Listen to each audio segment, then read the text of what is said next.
श्रावण सोमवार पौराणिक कथा। श्रावण सोमवार की कथा के अनुसार अमरपुर नगर में एक धनी व्यापारी रहता था। दूर दूर तक उसका व्यापार फैला हुआ था। नगर में उस व्यापारी का सभी लोग मान सम्मान करते थे। इतना सब कुछ होने पर भी वह व्यापारी अंतर्मन से बहुत दुखी था, क्योंकि उस व्यापारी का कोई पुत्र नहीं था। दिन रात उसे एक ही चिंता सताती रहती थी, उसकी मृत्यु के बाद उसके इतने बड़े व्यापार और धन संपत्ति को कौन संभालेगा। पुत्र पाने की इच्छा से वह व्यापारी प्रति सोमवार भगवान शिव की व्रत पूजा किया करता था। सायंकाल को व्यापारी शिव मंदिर में जाकर भगवान शिव के सामने घी का दीपक जलाया करता था। उस व्यापारी की भक्ति देखकर एक दिन पार्वती ने भगवान शिव से कहा, हे प्राणनाथ, यह व्यापारी आपका सच्चा भक्त है। कितने दिनों से यह सोमवार का व्रत और पूजा नियमित कर रहा है। भगवान, आप इस व्यापारी की मनोकामना अवश्य पूर्ण करें। भगवान शिव ने मुस्कुराते हुए कहा, हे पार्वती, इस संसार में सबको उसके कर्म के अनुसार फल की प्राप्ति होती है। प्राणी जैसा कर्म करते हैं उन्हें वैसा ही फल प्राप्त होता है। इसके बावजूद पार्वती जी नहीं मानी। उन्होंने आग्रह करते हुए कहा, नहीं प्राणनाथ, आपको इस व्यापारी की इच्छा पूरी करनी ही पड़ेगी। यह आपका अनन्य भक्त है। प्रति सोमवार आपका विधिवत व्रत रखता है और पूजा अर्चना के बाद आपको भोग लगाकर एक समय भोजन ग्रहण करता है। आपको इसे पुत्र प्राप्ति का वरदान देना ही होगा। पार्वती का इतना आग्रह देखकर भगवान शिव ने कहा, तुम्हारे आग्रह पर मैं इस व्यापारी को पुत्र प्राप्ति का वरदान देता हूँ, लेकिन इसका पुत्र 16 वर्ष से अधिक जीवित नहीं रहेगा।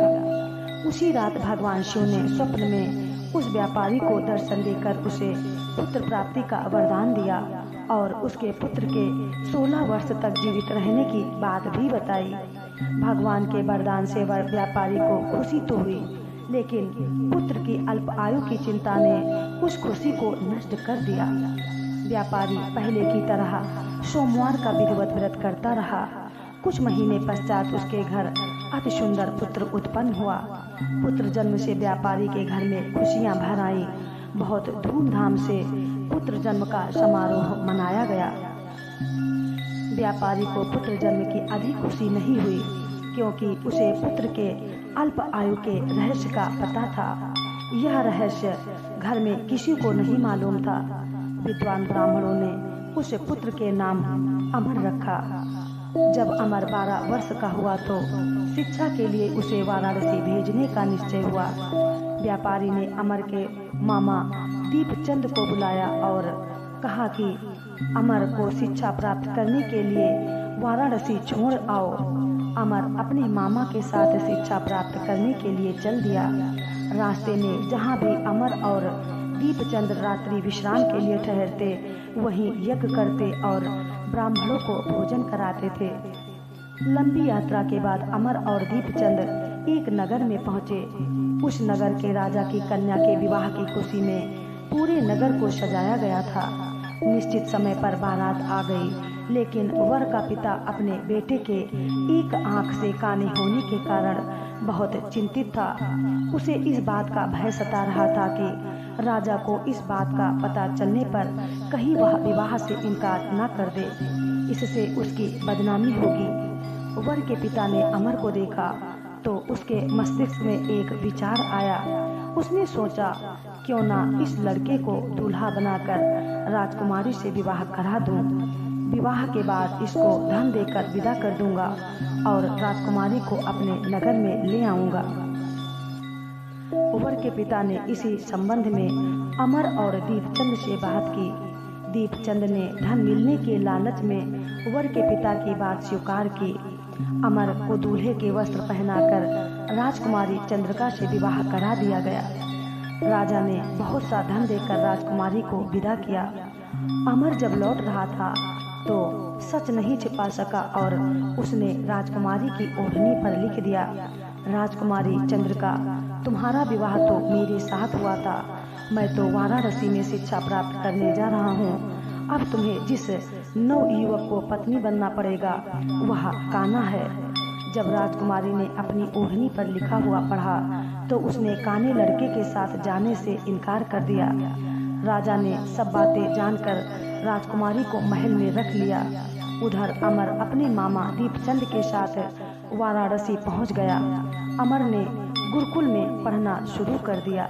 जब अमर की आयु 16 वर्ष पूरी हुई तो उसने एक यज्ञ किया। यज्ञ की समाप्ति पर ब्राह्मणों को भोजन कराया और खूब अन्न वस्त्र दान किए। रात को अमर अपने शयन कक्ष में सो गया। शिव के वरदान के अनुसार शयनावस्था में ही अमर के प्राण पखेरु उड़ गए। सुबह होने पर मामा अमर को मृत देखकर रोने पीटने लगा। आसपास के लोग भी एकत्र होकर दुख प्रकट करने लगे। मामा के रोने विलाप करने के स्वर समीप से गुजरते हुए भगवान शिव और माता पार्वती ने भी सुने। पार्वती जी ने भगवान से कहा, प्राणनाथ, मुझसे इनके रोने के स्वर सहन नहीं होते हैं। आप इस व्यक्ति के कष्ट अवश्य दूर करें। भगवान शिव ने पार्वती के साथ अदृश्य रूप में समीप जाकर अमर को देखा तो पार्वती जी से बोले, पार्वती, यह तो उसी व्यापारी का पुत्र है। मैंने इसे 16 वर्ष की आयु का वरदान दिया था। इसकी आयु तो पूरी हो गई। पार्वती जी ने फिर भगवान शिव से निवेदन किया, हे प्राणनाथ, आप इस लड़के को जीवित करें, नहीं तो इसके माता पिता पुत्र की मृत्यु के कारण रो रो कर अपने प्राणों को त्याग कर देंगे। इस लड़के का पिता तो आपका परम भक्त है, वर्षों से सोमवार का व्रत करते हुए आपको भोग लगा रहा है। पार्वती के आग्रह करने पर भगवान शिव ने उस लड़के को जीवित होने का वरदान दिया और कुछ ही पल में वह जीवित होकर उठ बैठा। शिक्षा समाप्त करके अमर मामा के साथ अपने नगर की ओर चल दिया। दोनों चलते हुए उसी नगर में पहुंचे जहां अमर का विवाह हुआ था। उस नगर में भी अमर ने यज्ञ का आयोजन किया। समीप से गुजरते हुए नगर के राजा ने यज्ञ का आयोजन देखा। राजा ने अमर को तुरंत पहचान लिया। यज्ञ समाप्त होने पर राजा अमर और उसके मामा को महल में ले गया और कुछ दिन उन्हें महल में रखकर बहुत सा धन वस्त्र देकर राजकुमारी के साथ विदा किया। रास्ते में सुरक्षा के लिए राजा ने बहुत से सैनिकों को भी साथ भेजा। दीपचंद ने नगर में पहुंचते ही एक दूत को घर भेजकर अपने आगमन की सूचना भेजी। अपने बेटे अमर के जीवित वापस लौटने की सूचना से व्यापारी बहुत प्रसन्न हुआ। व्यापारी ने अपनी पत्नी के साथ स्वयं को एक कमरे में बंद कर रखा था। भूखे प्यासे रहकर व्यापारी और उसकी पत्नी बेटे की प्रतीक्षा कर रहे थे। उन्होंने प्रतिज्ञा कर रखी थी कि यदि उन्हें अपने बेटे की मृत्यु का समाचार मिला तो दोनों अपने प्राण त्याग देंगे। व्यापारी अपनी पत्नी और मित्रों के साथ नगर के द्वार पर पहुंचा। अपने बेटे के विवाह का समाचार सुनकर पुत्रवधू राजकुमारी चंद्रिका को देखकर उसकी खुशी का ठिकाना न रहा। उसी रात भगवान शिव ने व्यापारी के स्वप्न में आकर कहा, हे श्रेष्ठी, मैंने तेरे सोमवार के व्रत करने और व्रत कथा सुनने से प्रसन्न होकर तेरे पुत्र को लंबी आयु प्रदान की है। व्यापारी बहुत प्रसन्न हुआ। सोमवार का व्रत करने से व्यापारी के घर में खुशियां लौट आई। शास्त्रों में लिखा है कि जो स्त्री पुरुष सोमवार का विधिवत व्रत करते और व्रत कथा सुनते हैं उनकी सभी इच्छाएं पूरी होती हैं। बोलो ओम नमः शिवाय।